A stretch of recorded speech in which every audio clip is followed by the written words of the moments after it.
In the previous module, we discussed the closing process, the role of escrow, and how settlement statements organize the financial details of a real estate transaction. Now let's apply those concepts using Arizona-style exam questions.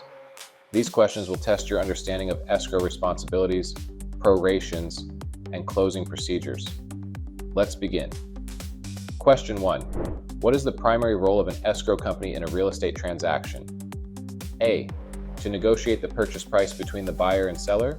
B. To act as a neutral third party that holds funds and documents until contract conditions are met. C. To determine the market value of the property. D. To approve the buyer's mortgage loan. The correct answer is B. The escrow company acts as a neutral third party that holds money and documents until all conditions of the purchase contract have been satisfied. Once those conditions are met, escrow coordinates the closing and distributes the funds and documents appropriately. Let's try another question. Question 2. Which document provides a detailed breakdown of all financial aspects of a real estate closing? A. The listing agreement. B. The property disclosure statement. C. The settlement statement.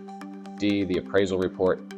The correct answer is C. The settlement statement outlines the financial details of the transaction, including the purchase price, loan amounts, closing costs, and prorations. In finance transactions, buyers also receive a document known as the closing disclosure. Now let's move to prorations. Question 3. Why are prorations used during the closing process? A. To increase the seller's proceeds. B. To divide certain expenses fairly between the buyer and seller. C. To calculate the property's market value. D. To determine the loan interest rate. The correct answer is B. Prorations divide expenses such as property taxes or HOA dues, so that both parties pay only their fair share based on the date of closing.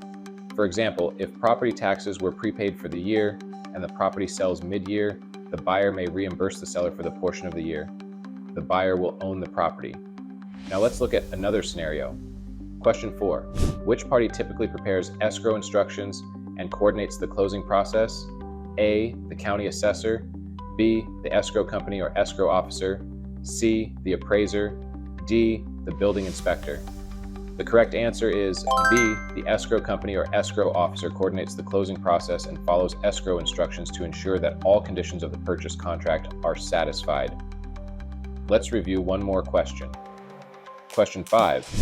When does closing occur in a real estate transaction? A. When the purchase contract is signed. B. When the buyer receives loan approval. C. When all documents are signed and funds are properly distributed according to the settlement statement. D. When the property inspection is completed. The correct answer is C. Closing occurs when all documents are signed and the funds are distributed according to the settlement statement, allowing ownership to transfer from the seller to the buyer. Understanding how escrow coordinates closing and how prorations are calculated will help you answer many exam questions related to settlement procedures. In part 3 of this topic, we'll review memory tools and common exam traps related to escrow, closing disclosures, and settlement procedures. If you're serious about becoming a licensed real estate agent in Arizona and want mentorship beyond just passing the exam, connect with me. I'm building a team of well-trained professionals who want to build their careers the right way.